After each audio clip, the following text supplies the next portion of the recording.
சமையல் எரிவாயு விலையேற்றத்தை தொடுவதற்கான வாய்ப்புகள் இருப்பதாக நிபுணர்கள் எச்சரிக்கை விடுத்திருக்கின்றார்கள். இதை குறித்தான மிக முக்கிய காணொலியாக இந்த காணொலியில் இருக்கும். நீங்கள் நமது வலைவலிக்கு வருவது புதியதென்றால் மறக்காமல் நம்ம சேனலை சப்ஸ்கிரைப் செய்து வைத்துக் கொள்ளுங்கள். பெல் பட்டனை அழுத்துங்கள். வாருங்கள் காணொலிக்குள் செல்லலாம். புவிசார் அரசியல் சூழல் மற்றும் போர் சூழல் காரணமாக இந்தியாவில் சமையல் எரிவாயு எல்பிஜி தட்டுப்பாடு ஏற்படுவதற்கான வாய்ப்புகள் குறித்து அரசு மற்றும் சந்தை நிபுணர்கள் எச்சரிக்கை விடுத்துள்ளனர். இதற்கு முக்கிய காரணங்கள் மற்றும் தற்போது தென்படும் சமிக்கைகள் என்ன என்பது குறித்து பார்ப்போம். இந்தியா தனது சமையல் எரிவாயு தேவையில் சுமார் 60-90% அளவை இறக்குமதி மூலமே பூர்த்தி செய்கிறது. இதில் பெரும்பகுதி மத்திய கிழக்கு நாடுகளிலிருந்து வருவதுதான். போர் காரணமாக ஹர்முஸ் நீர் மூடப்பட்டிருக்கின்றது. கடல்வழி பாதை தற்காலிகமாக முடங்கியுள்ளது. இந்தியாவிற்கு வரும் எரிவாயு கப்பல்கள் 85-90% இந்த வழியாகத்தான் வர வேண்டும் என்பதால் விநியோகம் பாதிக்கப்பட்டுள்ளது. கச்சா எண்ணெயைப் போலவே சமையல் எரிவாயுவும் நீண்ட காலத்திற்கு சேமித்து வைக்கும் வசதி இந்தியாவில் குறைவாகவே உள்ளது.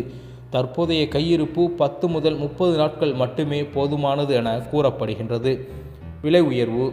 போர் பதற்றம் காரணமாக மார்ச் 2026இல் வீட்டு உபயோக சிலிண்டர் விலை சுமார் 60 வரையும் வணிக சிலிண்டர் விலை சுமார் 115 வரையும் உயர்த்தப்பட்டுள்ளன. பதிவு செய்வதில் புதிய கட்டுப்பாடுகள் விதிக்கப்பட்டிருக்கின்றது. சிலிண்டர் முன்பதிவு செய்வதற்கான இடைவெளி 21 நாட்களிலிருந்து 25 நாட்களாக அதிகரிக்கப்பட்டுள்ளது. இது பதுக்கல்களை தவிர்க்கவும் விநியோகத்தை சீராக்கவும் எடுக்கப்படும் நடவடிக்கையாகவே பார்க்கப்படுகின்றது. சமையல் எரிவாயு உற்பத்தியை அதிகரிக்க எண்ணெய் சுத்திகரிப்பு ஆலைகளுக்கு மத்திய அரசு உத்தரவிட்டுள்ளது. மேலும் பெட்ரோகெமிக்கல் பயன்பாட்டிற்காக பயன்படுத்தப்படும் புரோபேன் மற்றும் பியூட்டேன் ஆகியவற்றை சமையல் எரிவாயு தயாரிப்பிற்கு முன்னுரிமை அளிக்க பயன்படுத்த அறிவுறுத்தப்பட்டிருக்கின்றது. வணிக ரீதியிலான பாதிப்பு என்ன என்பது குறித்து பார்ப்போம். தட்டுப்பாடு காரணமாக மும்பை, பெங்களூரு மற்றும் நகரங்களில் உணவகங்களுக்கு வழங்கப்படும் வணிக ரீதியிலான சிலிண்டர் விநியோகம் பாதிக்கப்பட்டு இருக்கின்றது. நிலைமையை சமாளிக்க இந்தியா தற்போது அமெரிக்கா, ஆஸ்திரேலியா மற்றும் கனடா போன்ற நாடுகளில் இருந்து மாற்று வழி எரிவாயுவை இறக்குமதி செய்ய பேச்சுவார்த்தை நடத்தி வருகிறது. தற்போதைய வீட்டு உபயோக சிலிண்டர்களுக்கு அரசு முன்னுரிமை அளிப்பதால் பொதுமக்கள் பீதியடைய வேண்டாம் என்று சிலிண்டர்களை பாதுகாக்க வேண்டாம் என்றும் கேட்டுக்கொள்ளப்படுகின்றது. சமையல் எரிவாயு தட்டுப்பாடு என்பது எப்படி தாக்கத்தை ஏற்படுத்தும் என்பது குறித்து பார்ப்போம். சமையல் எரிவாயுவின் விலை உயரும் பொழுது நடுத்தர மற்றும் ஏழை எளிய மக்களின் மாத முறை பட்ஜெட் பெரிதும் பாதிக்கப்படுகின்றது. ஹோட்டல் உணவகங்கள். வணிக ரீதியிலான சிலிண்டர் விலை உயரும்போது ஹோட்டல்கள் மற்றும் உணவகங்களில் உணவு விலை 10-20% வரை அதிகரிக்க வாய்ப்பிருக்கின்றது.